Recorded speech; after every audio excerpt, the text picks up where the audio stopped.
할렐루야. 오늘도 주의 전을 찾은 우리 모든 성도님들이 영적인 품격을 가지고 살아가기를 주의 이름으로 축원합니다. 지난 한 주간의 뉴스 가운데에 많은 사람들의 마음을 우울하게 하고 또 우리를 짜증나게 했던 그런 사건들이 있었습니다. 한 기업의 모 회장이 참으로 많은 사람들이 보는 앞에서 직원을 폭행하는, 또 발길질로 그냥 내리 가격을 하고 침을 뱉는 그러한 모습이 영상으로 세간에 알려지고, 심지어는 그것을 일부러 촬영하게 하는 이런 행태가 많은 사람들에게 참 충격을 주었습니다. 또 석궁으로 닭을 쏘아서 그것을 잡는 그러한 것을 즐기고, 또 직원들로 하여금 그러한 일을 시키면서 하지 못하면 또 욕설을 내뱉는 그런 행태, 또 심지어는 모 대학 교수를 이렇게 폭행을 하고 맥값으로 또 200만 원을 지불하면서 어떤 신변에 위협을 주는 그런 행태, 하루가 멀다 하고 이 사람에 대한 여러 그러한 것들이 고발되어져서 계속해서 지금 이런 것들이 뉴스로 회자되는 것 같습니다. 또 하나의 사건은 최순실 게이트 청문회에서 많은 사람의 관심을 받은 한 국회의원이 음주운전, 그것도 면허 취소 수준의 음주운전을 하다가 적발된 사건이지요. 달리 이 사건이 많은 사람들에게 공분을 사게 된 것은 바로 얼마 전에 음주운전으로 한 군인의 생명을 앗아간 그 사건을 놓고 이제 앞으로 음주운전에 대한 처벌을 더 강화시켜야 된다 해서, 음주운전은 실수가 아니라 살인이다, 그러므로 이러한 음주운전의 처벌을 더 강화시켜야 한다, 윤창호법을 제정을 하는데 발의하고 동의하는데 앞장섰던 그 국회의원이 불과 일주일도 안 된 상태에서 이런 일들이 이루어지므로 되레 음주운전을 해 많은 사람들의 공분을 사고 있는 그런 뉴스였습니다. 한 뉴스 진행자는 이 두 사건을 평가하기를, 그 코멘트를 이렇게 말을 해요. 이번 사건이 본래 그들의 민낯은 아니었을까요? 본래 그들의 모습은 아니었을까요? 집이 17채라고 그러잖아요. 국회의원이 집을 17채 가지고 있다, 이걸 어떻게 해석을 해야 되는지, 또 그 많은 재산을 가지고 있는 회사의 오너가 과연 그렇게 행동을 해야 되고, 그러한 것을 촬영을 해서 그것이 또 세간에 알려지면서 많은 사람들은 씁쓸해하는 거지요. 만약에 그들이 좀 더 선한 모습으로 그들의 이름이 알려지고 좀 더 그러한 선한 영향력을 알려졌다면 얼마나 이 사회는 따뜻할까 하는 생각을 가져봅니다. 최근 몇 년 사이에 자주 회자되었던 말 가운데 하나가 노블레스 오블리주라고 하는 말이 회자된 적이 있었어요. 노블레스 오블리주라고 하는 말이 무슨 뜻이에요? 귀족으로 태어났으면 귀족답게 고귀하게 행동해야 한다라는 거지요. 나름대로 사회적인 신분이 있고, 어떤 고위 관료면 회장이면 회장답게, 사장이면 사장답게, 국회의원이면 국회의원답게 그러한 높은 수준의 도덕적 의무가 있어야 되는데, 오히려 일반 사람들보다도 더 못한 그런 수준의 삶을 산다면 공공의 적이 될 수밖에 없는 이 사회의 세태를 보게 되는 것 같습니다. 요즘 하루가 멀다 하고 수많은 데이트 폭력으로 인하여서 수많은 그러한 연약한 자들이 결혼에 대해서 또는 어떤 누군가를 사귀는 것에 대해서 회의적인 그런 시각을 갖게 하는 이런 일들이 비일비재하게 지금 일어나고 있어요. 아니 서로 사귀었는데, 서로 교제했는데 그러한 동영상을 몰래 촬영해가지고 이것을 하나의 그 사람의 발목을 잡는, 그래서 그것을 공개하고 그래서 그 인생을 가로막는 이런 못된 그러한 사람들이 너무나도 이 사회에 만연되어 있어요. 그러다 보니 오늘날 수많은 젊은이들이 이런 부정적 시각에 의해서 어떤 생각을 갖느냐, 결혼을 하지 않겠다라는 거지요. 너무나도 가슴 아픈 이야기입니다. 다소 오늘 제가 말씀드린 내용이 좀 무거운 내용이 될 수 있지만 이게 오늘 우리가 사는 우리의 삶의 현실인 것을 우리는 부인할 수가 없습니다. 또 얼마 전에 그것이 알고 싶다라고 하는 프로에, 그것도 연거푸 올해 2번씩이나 한 목회자가 거명됐지요. 다름 아닌 신옥주 목사라고 하는 한 여자 목사님의 그 비신앙적인 태도가 그것이 알고 싶다 해서 온 국민들 앞에 참으로 웃음거리를 주고 말았습니다. 많은 사람들, 성도들을 폭행하고 감금하고 무슨 피지라고 하는 곳에 지상낙원으로 교인들을 이주시켜서 사실은 본인들의 배를 불리게 하는 데에 강제 노역에 교인들을 동원시키고, 그리고 그것을 이탈하면 저주를 하고, 말을 안 들으면 예배석상에서 불러내다가 발길질을 하고 뺨을 때리고, 심지어는 가위를 가져와서 머리를 자르게 하는 이런 행태가 많은 사람들에게 충격을 준 거죠. 심지어는 타작마당이라고 하는 것을 가지고 부모와 자식 간에, 엄마와 딸이 서로 마주보고 앉아서 서로 뺨을 때리면서 엄마는 나한테 이거 잘못했잖아 하고 뺨을 때리고, 또 딸도 네가 나한테 이렇게 아픔을 줬잖아 하고 또 뺨을 때리고.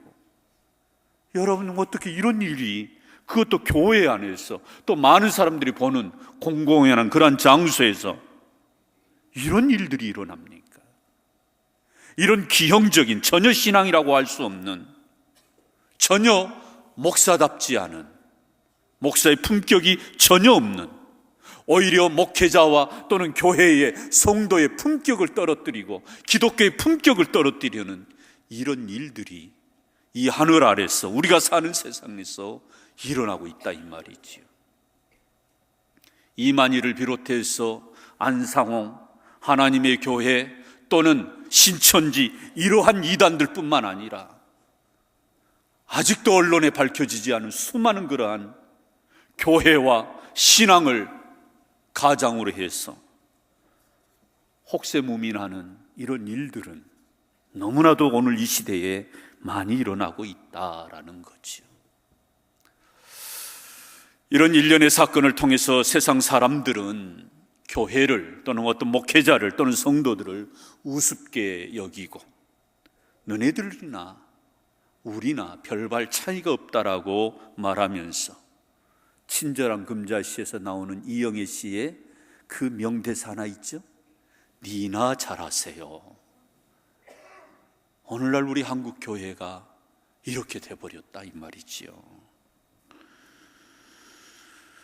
그런가 하면 이런 부정적인 그런 뉴스도 있었지만 우리에게 감동을 주고 우리에게 도전을 주는 뉴스가 지난 화요일 날인가 이 신문에 올라왔어요.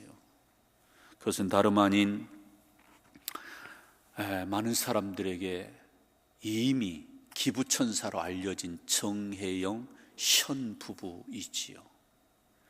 아마 뉴스를 보신 분들은 보셔서 아시겠습니다만 이분들은 결혼 14주년 차를 보내고 있는데 매년 1년에 350만 원을 매일 10,000원씩 적립을 해가지고 350만 원을 홀트 아동센터랄지 어떤 복지센터 같은 데다가 기금을 이렇게 전달해 왔다는 거지요.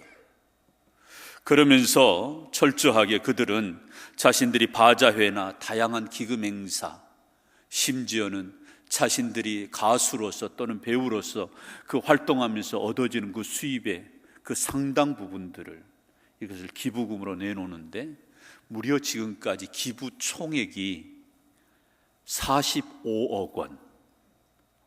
저는 놀라지 않는 우리 성도들 보고 더 놀라요. 45억 원을 기부했대요.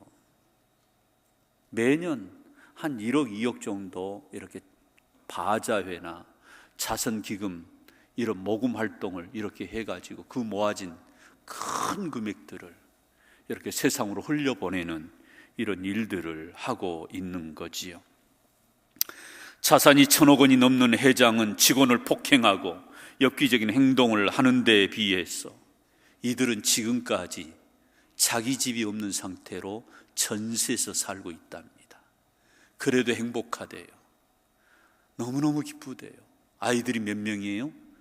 4명. 많이 더 낳았어요. 얼마나 행복해 보이세요? 자기 집이 없어도 이 일을 기꺼이 두 내외가 기쁨으로 감당하는 거예요. 수많은 사람들은, 혹자들은 말하기를 이해를 못하겠다는 거예요. 심지어는 제정신이냐고까지 얘기를 한대요. 네가 벌 만큼 벌었으면 너의 것도 준비해 놓고 해야지. 동료들도 그렇게 말을 했대요. 누가 잘못된 거죠? 우리는 시각의 관점에 따라서 이 부부가 잘못되어 있다라고도 말할 수 있을지도 몰라요. 그런데 이 사람들은 행복해하는 거예요.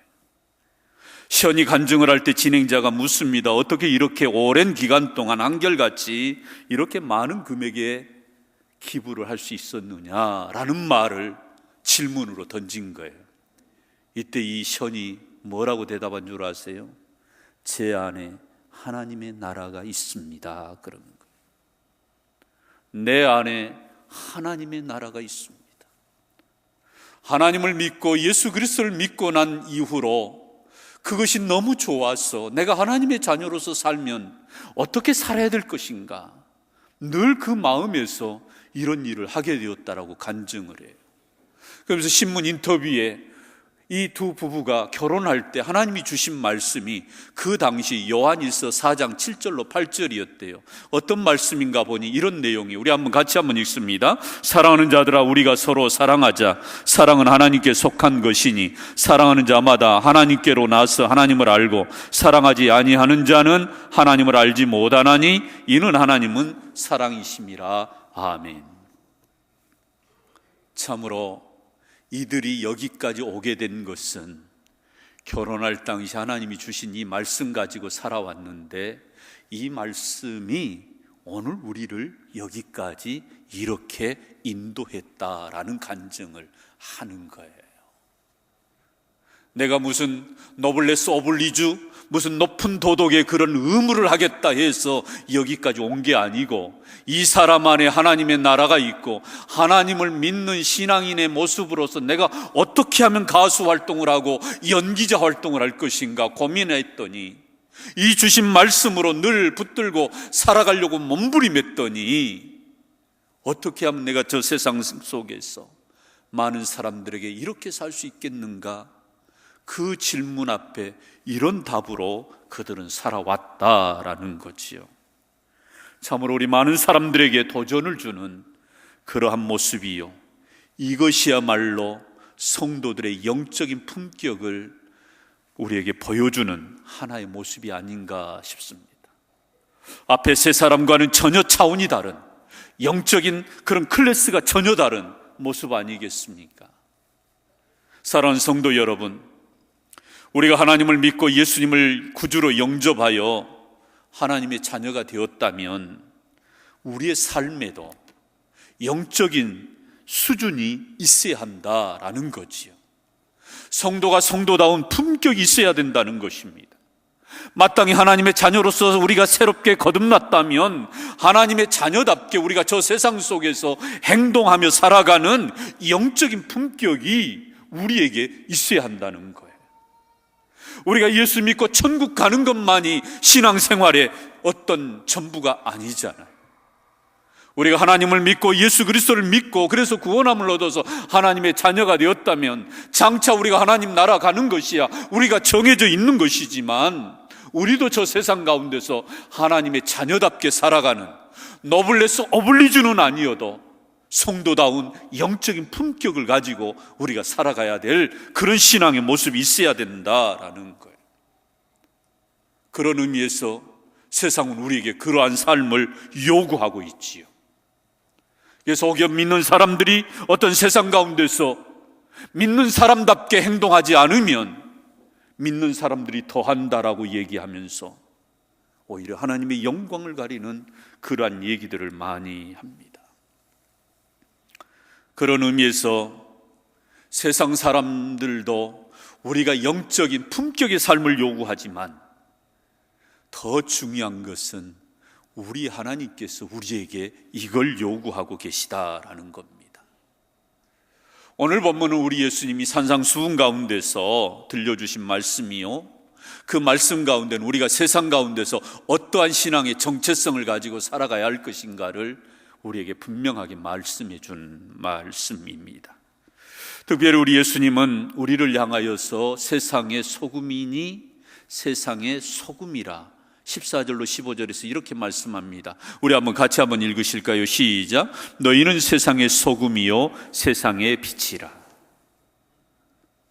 우리 예수님이 우리 자신을 가리켜서 너희는 소금이라 빛이라 말씀하셨는데 그 앞에 수식어가 있어요. 세상의 소금이에요. 세상의 소금.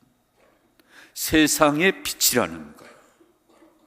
그냥 소금이 아닙니다. 어떤 소금 용기에 그릇에 담겨있는 그 소금을 얘기한 게 아니고 세상 속에서 소금이라는 거예요. 그냥 빛이 아닙니다. 세상에서 비추어지는 빛을 우리에게 말씀하고 있는 거예요. 저는 청년 시절부터 이 말씀을 읽을 때마다 부담됐어요. 심지어는 좀 숨이 막혔어요. 제가 제 자신 하나의 몸도 가누지 못하는데, 내 신앙 하나도 내가 관리를 못하는데 어찌 내가 세상 가운데서 소금이요 빛으로 살아갈 수 있겠습니까? 제 나름대로는 그렇게 이 본문을 부담스럽게 여겨왔습니다. 그런데요, 이것을 부담된다고 멀리한다면 정말 소금이 그 맛을 잃으면 사람들에게 버려져 밟힐 뿐이라고 하신 우리 예수님의 말씀처럼 우리는 성도다운 품격을 잃어버린다는 거지요. 여러분, 여기에서 말하는 세상이 어디예요? 우리의 삶의 모든 영역을 얘기하는 거죠. 가까이는 가정도 세상이고요, 교회도 세상이고요, 그리고 우리의 직장도 세상이고, 잠시 잠깐 내가 머물러 있는 어떤 그러한 카페랄지 음식점도 세상이고, 버스 안도 기차 안도 세상이고, 심지어는 내가 시장에서 내가 물건 하나 사는 것도 세상이에요. 그냥 길을 걸어가는 그 길거리도 세상인 거지요. 그 가운데서 너희는 세상의 소금이니 세상의 빛이라 이렇게 말씀한 거예요. 한번 생각해 보세요. 얼마나 부담스러워요. 좀 편하게 믿음 생활했으면 좋겠는데 세상에서 소금이래요, 세상에서 빛이래요. 나는 그만한 능력이나 수준이 안 되는데. 그런데 우리 예수님은 우리가 그냥 예수 믿고 천국 가는 그 정도의 어떤 수준을 요구하신 것이 아니라 어쩌면 노블레스 오블리주보다도 더 높은 차원의 영적인 품격의 삶을 우리에게 요구하신다라는 것입니다. 왜냐하면 이것이 성도의 모습이어야 되고, 이것이 사회 속에서 그리스도인의 책임이고, 이것이야말로 선교적인 사명을 가지고 사는 우리의 삶이다라고 하는 것을 오늘 본문에서 분명하게 말씀해 줍니다. 여러분, 소금의 속성을 아시지요? 소금이 어떤 물체입니까? 어떤 물건이에요? 소금의 속성을 보면 참 우리가 본받을 만한 그런 영적인 메시지들이 있어요. 소금은 무엇보다도 음식이 썩지 않도록 방부제 역할을 하는 거지요. 이 소금이 가지고 있는 이 짠맛, 이 고유의 짠맛을 가지고 음식을 썩지 않도록 하는 중요한 기능을 하고 있는 것입니다. 또 이 두 번째로 이 소금은 음식의 맛을 내는 겁니다. 이것은 단순히 썩지 않은 정도가 아니에요. 적절할 때 이 소금의 양이 잘 사용되어지면 맛을 내는, 그러한 풍미를 더하는 그런 중요한 그런 재료가 된다라는 거죠. 정작 음식의 간을 이렇게 적절하게 낸 그런 음식들이 맛이 있잖아요. 물론 요즘 싱겁게 먹어야 된다 이렇게도 말씀을 많이들 하십니다만은 어쨌든 소금은 맛을 내는 거예요. 또 하나의 소금의 속성 가운데 하나는 이 소금 자체가 철저하게 자신을 드러내지 않는다라는 거예요. 여러분, 이 소금이 그릇에 있을 때는 소금이지만 음식 속으로 들어갔을 때는 완전히 그 소금이 녹아지잖아요. 그리고 그 형체가 없어져요. 이게 소금이에요. 나는 없어졌어요. 그러나 그 음식 속에는 존재하는 것이 소금이잖아요. 내 형체는 없어졌지만 그러나 그 음식을 돋보이게 하고 그 풍미를 더하도록 돋보이게 하는 데에 기꺼이 이 소금은 자신을 녹여서 희생하는 그러한 일면을 우리에게 보여주는 것, 이게 소금이라는 거예요. 근데 이게 바로 우리 그리스도인의 정체성이라는 거지요. 어둠이라고 하는 곳에, 이 세상에 썩어지는 곳에서 우리가 소금으로서 살아가는 것, 부패되어지는 곳에서 소금으로 살아가는 것, 그리고 수많은 공동체 안에서 살맛나게 맛을 내며 살아가는 것, 그러면서도 철저히 나는 드러내지 않으면서 자연적으로 스며들어서 그 어떤 음식이, 어떤 그 누군가가 드러나도록, 돋보이도록 그 역할을 하는 것이 바로 소금의 역할이라면 이것이 바로 우리 성도들의 삶이어야 된다라는 것이 우리 예수님이 우리에게 가르쳐 주신 말씀입니다. 빛이 어떤 속성을 가지고 있어요? 빛은 어떤 물체입니까? 빛도 마찬가지입니다. 빛은 어둠을 몰아내는 그러한 속성이 있잖아요. 빛이 비추면 자연적으로 어둠은 물러가게 되어 있습니다. 철저하게 빛과 이 어둠은 동시에 공존할 수가 없어요. 빛이 오면 어둠은 물러가는 겁니다. 그러나 이 빛이 사라지면 다시금 어둠은 다시 찾아오게 되어 있어요. 그래서 낮과 밤이 매일 일어나는 것이잖아요. 여러분, 우리는 낮과 밤을 매일 경험하면서 우리는 이 빛의 속성을, 빛의 영적인 원리를 우리는 볼 수 있어야 하는 것이다라는 겁니다. 또한 이 빛은 생명이지요. 이 빛이 비춤으로 인해서 생명이 약동하는 것입니다. 태양빛이 만약에 사라져버린다면 모든 생명체는 죽고 마는 거지요. 이 모든 생명들이 건강하게 자랄 수 있는 것은 빛이 있기 때문에 빛 에너지를 통하여서 생명들은 약동하는 것입니다. 또 이 빛의 속성 가운데 또 하나는 빛은 사랑이고 행복이다라는 거예요. 빛이 비추는 곳에 사람들이 웃음이 있어요. 빛이 비춰지는 곳에 사람들은 행복해야 합니다. 한국전력이 그 자기 회사를 홍보하는 CF송 가운데 빛은 사랑, 빛은 행복이라는 노래로 한 가정을 이렇게 아름답게 이렇게 그려서 선전하는 그러한 CF송을 혹 몇 년 전에 다 보신 기억이 있을 거예요. 여러분, 전기 불빛 아래서 많은 사람들이 즐거워하고 기뻐하고 그러면서 행복하게 살아가는 것, 그것이 우리 일상 아닙니까? 만약에 우리에게 빛이 없다면 얼마나 불편하겠어요. 가정에 전기 불빛이 안 들어온다면 얼마나 불편하겠어요. 그러므로 빛은 사랑이고 빛은 행복이다. 여러분, 이것이 바로 우리가 세상에서 존재한 이유라는 거지요. 우리 스스로가 세상 가운데서 빛으로 살아가는 존재가 되었다는 거예요. 그래서 아하, 저 사람 보니까 하나님 믿는 사람이네, 저 사람 보니까 무등교회 성도네, 이게 보여야 된다는 거예요. 만약에 등경 위에 불빛이 등잔 밑으로 내려가 본다면 어떻게 동네를 비출 수 있겠느냐? 만약에 그 불빛을 어떤 그릇으로 덮어놓아 버렸다면 어떻게 그 불빛이 밖으로 나갈 수 있겠어요? 그러므로 저와 우리 모두는 빛 대신 예수 그리스도의 반사체로서, 발광체로서 우리가 세상 가운데서 빛의 자녀답게 살아가는 저와 우리 모두가 되기를 주의 이름으로 축원합니다. 이 소금과 이 빛에는 공통점이 있어요. 그것은 바로 영향력입니다. 소금이 음식에 들어가면 분명하게 맛을 내는 것처럼, 빛이 어떤 순간에 비춰지면 온 어둠이 물러가는 것처럼 영향력이 있다는 거예요. 이 영향력이 바로 선한 영향력이지요. 그래서 소금은 녹아짐으로 음식에 영향을 미치고, 빛은 비춤으로 인해서 많은 사람들을 밝히 비춰주는 그러한 선한 영향력을 이 두 물질이 가지고 있는 것입니다. 한마디로 우리도 저 세상 가운데서 이와 같이 살아야 한다라는 거죠. 그래서 오늘 본문에서 우리 예수님은 분명하게 이렇게 다시 한번 우리에게 말씀하십니다. 우리 16절을 한번 같이 읽습니다. 시작. 이같이 너희 빛이 사람 앞에 비추게 하여 그들로 너희 착한 행실을 보고 하늘에 계신 너희 아버지께 뭐 하라고요? 영광을 돌리게 하라. 할렐루야. 여러분, 이것이 바로 성도들의 영적인 품격의 삶인 거예요. 우리가 소금으로서 빛으로서 우리가 살면 그 자체가 착한 행실로 선한 영향력을 준다는 거죠. 그래서 이 선한 영향력을 수많은 사람들이 경험하면서 아하, 당신은 하나님을 믿는 사람이네 하고 사람들이 존경을 하게 되고 따르게 되고 믿어줘서 하나님께 영광을 돌리게 될 것이다.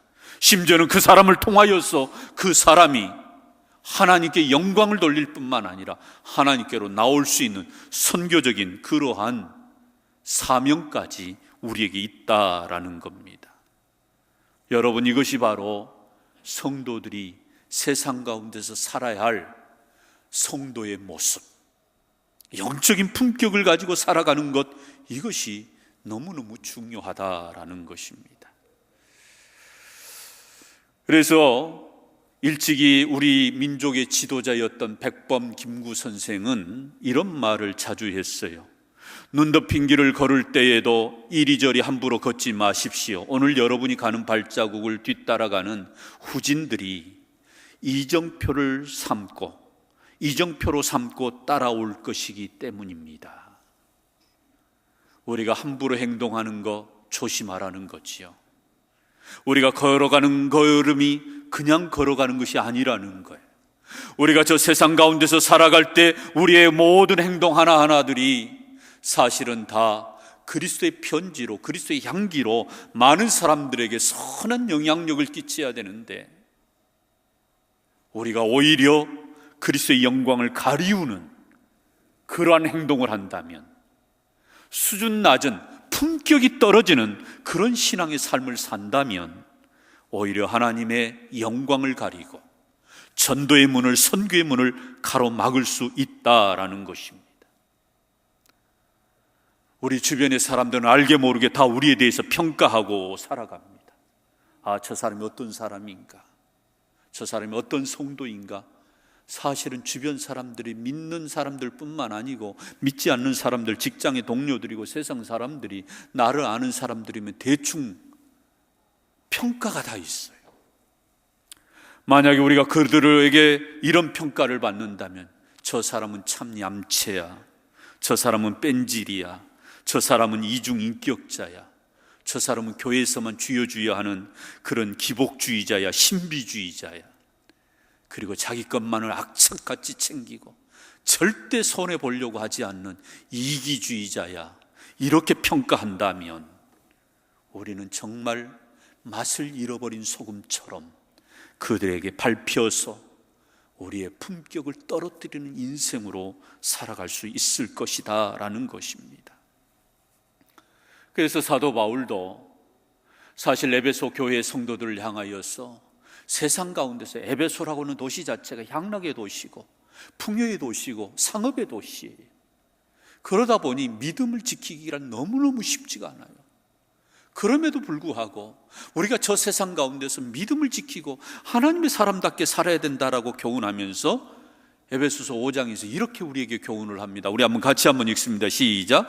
너희가 전에는 어둠이더니 이제는 주 안에서 빛이라. 빛의 자녀들처럼 행하라. 빛의 열매는 모든 착함과 의로움과 진실함에 있느니라. 아멘. 여러분, 그렇습니다.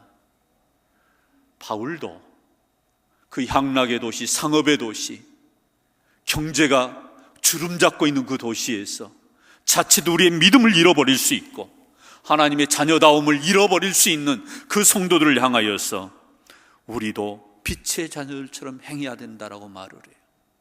우리가 예수 믿기 전에는 어둠 가운데 있었더니 이제는 예수 그리스도를 믿고 이제는 주 안에서 우리는 빛이라.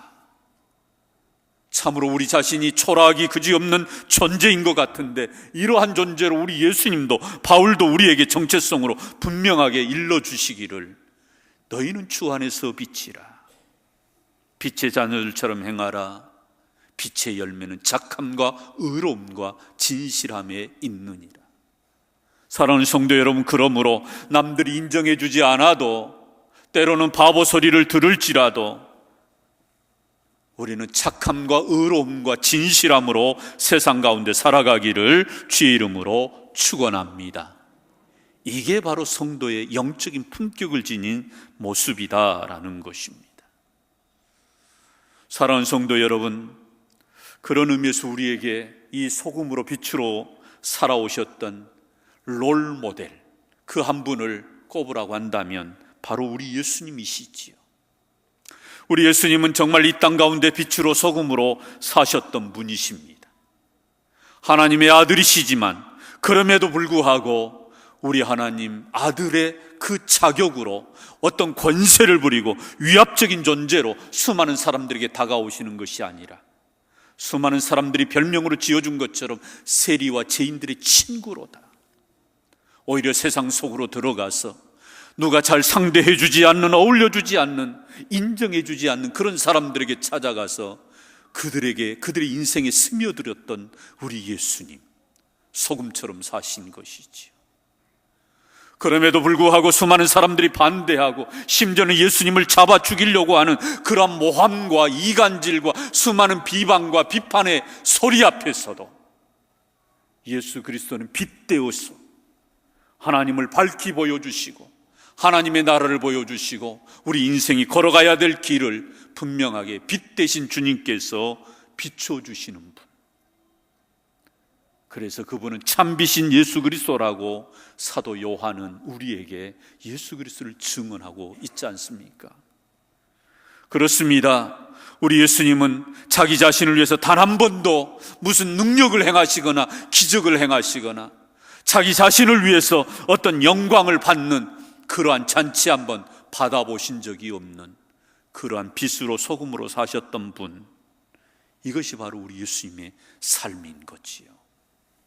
사랑하는 성도 여러분, 그래서 세월이 지나고 그래서 또 세월이 지나서 수많은 사람들이 예수 그리스도를 인정하고 그분의 십자가 앞에 무릎을 꿇게 되고, 그래서 오늘날까지 예수 그리스도의 가르침과 그 말씀은 여전히 우리 안에서 우리를 성도답게 하고 교회를 교회답게 하는 이 놀라운 파워가 바로 소금으로 살았기에, 빛으로 살았기 때문에 가능하다라는 겁니다. 만약에 우리 예수님이 소금으로 빛으로 살지 못하셨다면 수많은 사람의 비방과 조소를 우리 예수님도 받으셔야만 했을 것입니다. 그러나 그 당시 수많은 사람들이 예수님을 착각하고 제대로 보지 못해서 결국은 오해하게 되고, 그래서 예수님을 그렇게 부정했지만 정말 빛으로 소금으로 사셨던 우리 예수님의 그 삶을 보고 이제서야 예수님 앞으로 돌아온 이들이 얼마나 많습니까? 중부 아프리카에서 일평생 선교를 하다가 결국은 그 땅에서 죽게 된 한 선교사가 결국 그곳에 묻히게 된 것이지요.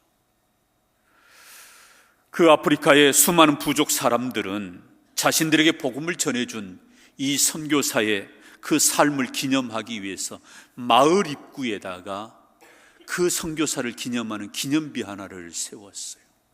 그리고 그 기념비에 이렇게 긴 그러한 글을 거기에 새겨 놓았습니다. 당신이 우리에게 왔을 때 우리는 어둠 가운데 있었습니다. 그러나 당신이 떠난 지금 우리는 빛 가운데 있습니다. 당신은 우리에게 빛을 가져왔습니다. 여러분, 이 기념비의 글귀만 보아도 이 사람이 어떻게 선교했는가를 우리는 확실하게 알 수 있지. 그야말로 미개한, 그야말로 미신적인 신앙으로, 샤머니즘으로 그렇게 생활하던 그들이 이 선교사의 삶을 통해서 마침내 그들이 빛 가운데로 나왔다는 거예요. 그들이 어둠 가운데 있었을 때 이 선교사가 와서 예수 그리스도의 빛을 비춰줌으로 비로소 자기들이 어둠에서 벗어나 빛 가운데 있게 되었다. 여러분, 얼마나 큰 도전을 주는 그러한 삶입니까? 참으로 이것이 바로 우리가 본받아야 할 영적인 품격을 지닌 성도의 모습이 아니겠는가 싶습니다. 저는 이것이 바로 이 세상이 우리 교회를 향하여, 성도들을 향하여 기대하는 기대라고 봅니다. 그러나 더 중요한 것은 우리 하나님이 우리로 하여금 이러한 삶을 요구하신다라는 거지요. 저는 특별히 이러한 주변에 많이 일어나는 일련의 사건들을 보면서 우리들의, 국민들의 민도가 좀 높아지기를 원합니다. 아직도 수준이 낮아요. 에티켓이 없고요, 함부로 대하고, 젊은이들도 수많은 데이트 폭력으로, 수많은 그러한 목적과 이용물로 그렇게 사람을 여기고 취급하고, 수많은 어떠한 범죄 속에 보면은 그러한 물질의 탐욕으로 인해서 부모를 죽이고 자식을 죽이고, 수많은 사고를 위장해서 보험금을 타내고, 이런 것들이 뭐예요? 이런 것들이 뭐예요? 민도가 낮은 거지요. 국민의 수준이 높아야 된다는 거지요. 그러나 무엇보다도 저는 우리 믿는 성도들의 영적인 품격이 우리가 다시 한번 한 단계 한 단계 우리의 수준이 높아지기를 주의 이름으로 축원합니다. 우리 주님이 이러한 삶을 요구하고 계시다는 거예요.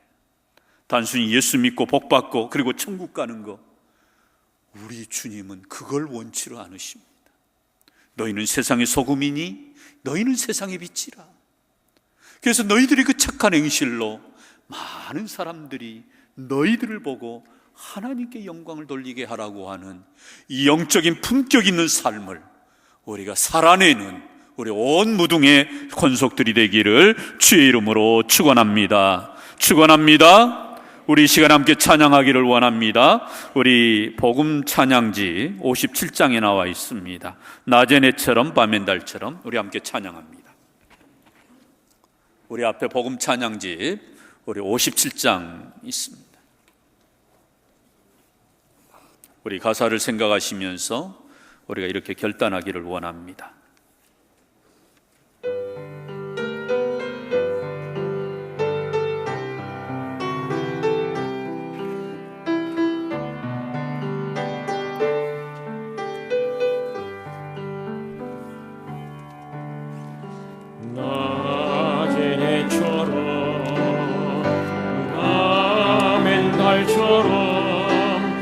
그렇게 살 수 없을까?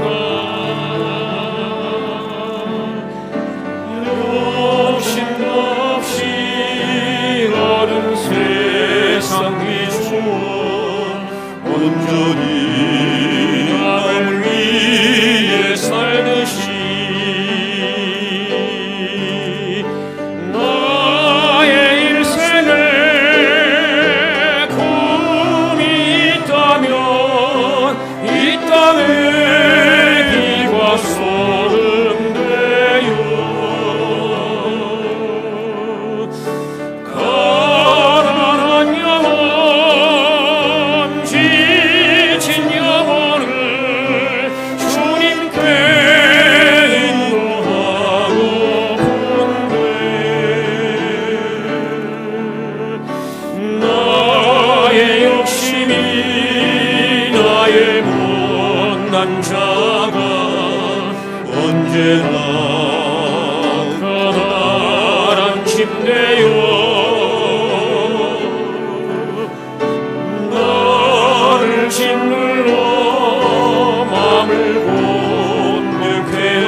나울처럼 그렇게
사람만 계수하고 있으니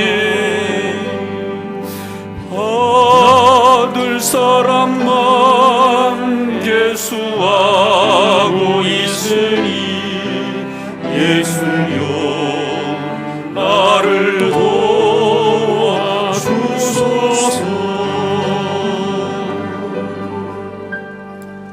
사랑하는 성도 여러분, 저와 우리 모두가 세상 가운데서 빛으로 소금으로 살아갈 때, 그러므로 우리 하나님 앞에 착한 행실로 영광을 돌릴 때 영적인 품격의 소명을 다하는 것임을 알고 우리가 기꺼이 믿는 자답게 삶을 살아가는 저와 우리 모두가 되기를 주의 이름으로 축원합니다. 존귀하신 아버지 하나님, 참으로 부족하고 연약한 저희들이지만 우리를 빛으로 소금으로 부르셨사오니 아버지 하나님, 세상 가운데서 빛으로 소금으로 살아갈 수 있도록 성령 하나님 우리를 붙들어 주시어서 우리의 영적인 품격의 삶을 통하여 많은 사람들이 주님께로 돌아오고 하나님께 영광을 돌려드리는 귀한 역사가 우리의 직장에서, 우리의 삶 가운데서 일어나게 하여 주시옵소서. 믿는 자답게, 하나님의 백성답게 살아가는 우리 온 성도들 되게 하여 주시옵소서. 지금은 우리 주 예수 그리스도의 은혜와 하나님의 크신 사랑과 성령님의 인도 교통하심이 다시 한번 저 세상 속에서 영적인 품격을 가지고 살아가기로 결단하는 우리 온 성도들 위에 영원토록 함께 계시기를 축원하옵나이다. 아멘.